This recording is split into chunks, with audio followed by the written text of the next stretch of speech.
Perkembangan pendidikan Indonesia masa demokrasi liberal. Masa ini berlangsung dari tahun 1950 hingga 1959. Masa ini ditandai dengan dilaksanakannya Undang-Undang Dasar Sementara atau UUD 1960 yang berlaku sejak 17 Agustus 1950. Nah, tujuan dan dasar pendidikan. Dasar pendidikan ini didasarkan pada Undang-Undang Nomor 4 Tahun 1950 tentang Dasar Pendidikan dan Pengajaran yang berlaku di Indonesia. Lalu ada tujuan. Menurut Undang-Undang Nomor 12 Tahun 1954, yaitu untuk membentuk manusia susila yang cakap, warga negara yang demokratis, serta bertanggung jawab terhadap kesejahteraan masyarakat dan tanah air. Lalu yang kedua ada sistem persekolahan. Sistem yang digunakan pada dasarnya mengikuti zaman sebelumnya, yang disesuaikan dengan Undang-Undang Nomor 12 Tahun 1954. Lalu pada tanggal 25 Agustus 1950, Kementerian Pendidikan mengeluarkan pengumuman tentang ikhtisar perubahan sekolah-sekolah dalam tahun ajaran 1945-1950, sehingga menyebabkan banyak perubahan dari sistem-sistem sekolah yang ada. Lalu selanjutnya ada penyelenggaraan pendidikan. Yang pertama ada persiapan kewajiban belajar. Pada tahun 1950 disiapkan rencana 10 tahun kewajiban belajar dan kursus pengajar untuk kursus pengantar ke kewajiban belajar atau KPK-PKH. Lalu pada saat itu juga dikeluarkannya Peraturan Pemerintah Nomor 65 Tahun 1951. Dikeluarkannya PP Nomor 65 Tahun 1951 ini tentang pelaksanaan penyerahan sebagian daripada urusan pemerintah pusat dalam lapangan pendidikan, pengajaran kebudayaan kepada provinsi. Lalu pada saat itu juga dilaksanakan pendidikan agama dan juga ada pendidikan masyarakat. Nah, untuk menambah tenaga pendidikan masyarakat diperlukan kursus dan pusat latihan. Yang pertama ada kursus pengasuh pendidikan masyarakat, lalu kedua ada kursus penjejang masyarakat, ketiga ada kursus penilik pendidikan masyarakat, lalu ada keempat pusat latihan pendidikan masyarakat atau PLPM. Lalu yang selanjutnya ada partisipasi pendidikan swasta. Nah, muncul sejak tahun 1951 yang swasta itu bercirikan keagamaan, dan ada juga yang bercirikan kebangsaan, dan juga yang bercirikan kenetralan. Lalu ada perkembangan pendidikan Indonesia masa demokrasi terpimpin. Ini tuh berlangsung dari tahun 1959 hingga 1965. Tujuan dasar pendidikan ini, tujuan pendidikan nasional Indonesia itu tersirat dalam Undang-Undang Nomor 12 Tahun 1954, yaitu manusia susila yang cakap dan warga negara yang demokratis serta bertanggung jawab tentang kesejahteraan masyarakat dan tanah air. Dasarnya itu dari Pancasila dan kebudayaan kebangsaan Indonesia. Lalu yang kedua ada sistem persekolahan. Gagasan-gagasan baru tentang sistem pendidikan Indonesia, sistem pendidikan nasional muncul setelah dikeluarkannya keputusan Presiden nomor 145 tahun 1965 tentang nama dan rumusan induk sistem pendidikan nasional, yang antara lain A. Pendidikan nasional. Pendidikan nasional adalah pendidikan bangsa atau nation building, yaitu pendidikan yang mempertimbangkan dan membangun suatu bangsa supaya dalam berdiri sendiri di atas tanggung jawab sendiri dapat menyelesaikan revolusinya di dalam dan di luar.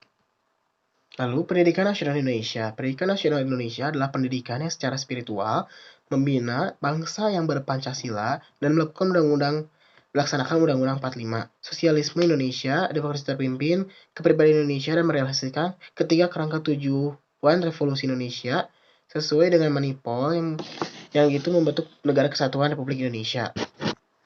Lalu selanjutnya ada sistem pendidikan.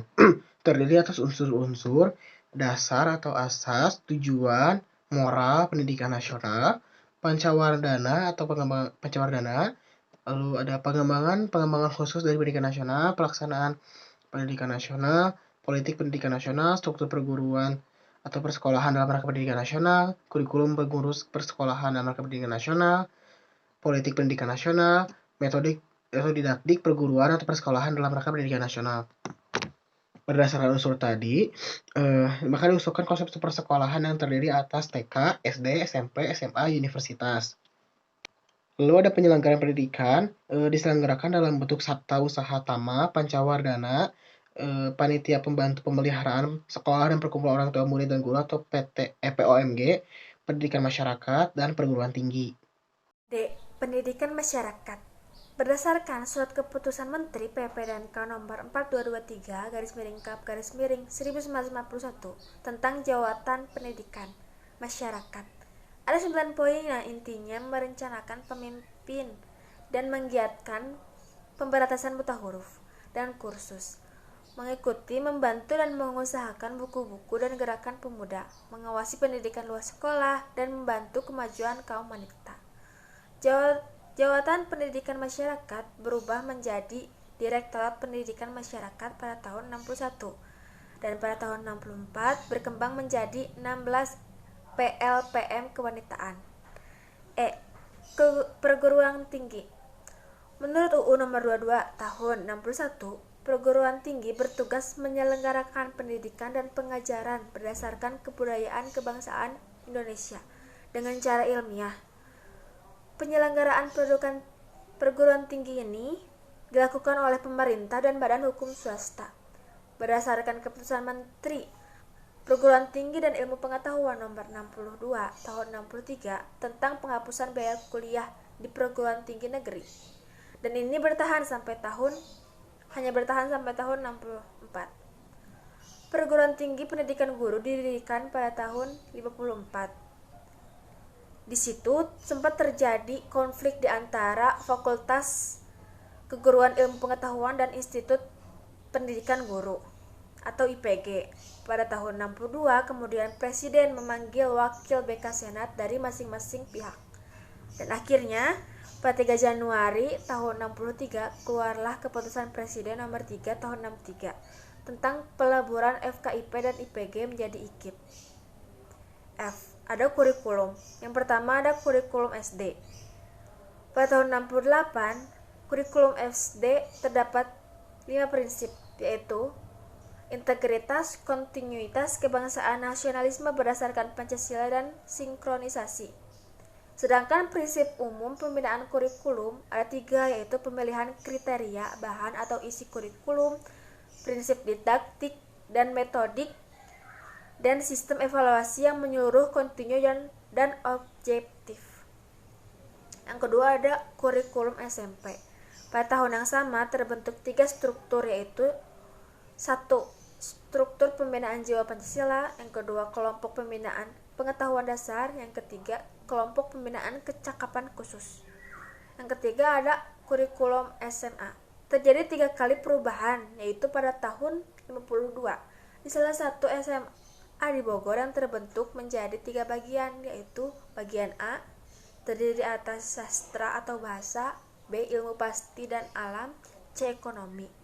Dan pada tahun 61 di SMA Teladan di Surakarta dijabarkan lagi, dikembangkan lagi, dan terbentuklah menjadi 4 bagian, yaitu bagian dasar, bagian khusus, bagian penyerta, dan bagian prakarya. Yang terakhir ada kurikulum sekolah keguruan atau SGB. SGB dialihfungsikan menjadi SMPT pada tahun 51.